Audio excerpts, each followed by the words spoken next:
যখন ঈসা ইবনে মরিয়ম আলাইহিসসালাম পুনরায় দুনিয়ায় আসবেন, আসসালামু আলাইকুম। আজ আমরা সহি হাদিসের আলোকে জেনে নেব হজরত ঈসা আলাইহিসসালামের অতীত ও ভবিষ্যতের কিছু সত্য ঘটনা। জেনে নেব হজরত ঈসা আলাইহিসসালামের অতীত ও ভবিষ্যতের কিছু সত্য ঘটনা। রাসূলুল্লাহ সাল্লাল্লাহু আলাইহি ওয়াসাল্লাম বলেছেন, মানুষ জন্মের সময় শয়তানের স্পর্শে কাঁদে, কিন্তু মরিয়ম এবং তার পুত্র ঈসা আলাইহিসসালাম এই দলের বাইরে। মানুষ তাকে হত্যা করতে পারেনি, তাকে ক্রুশবিদ্ধও করা হয়নি, বরং আল্লাহ তাকে জীবিত অবস্থায় নিজের দিকে তুলে নিয়েছেন এবং একসময় তিনি আবার ফিরে আসবেন।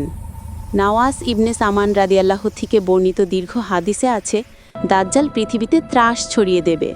ঠিক তখনই ঈসা আলাইহিসসালাম দামেস্কের পূর্ব দিকে সাদা মিনারের কাছে দুই ফেরেশতার কাঁধে ভর করে অবতরণ করবেন। তিনি লুদ নামক স্থানে দাজ্জালকে হত্যা করবেন। বাতিলের সাম্রাজ্য ধ্বংস হয়ে যাবে। তিনি ক্রুশ ভেঙে ফেলবেন, শূকর হত্যা করবেন, জিজিয়া তুলে দেবেন এবং দুনিয়াতে শুধু ইসলামই টিকে থাকবে। তিনি নিজেও নবী মুহাম্মদ সাল্লাল্লাহু আলাইহি ওয়াসাল্লামের শরীয়ত অনুসারে আমল করবেন।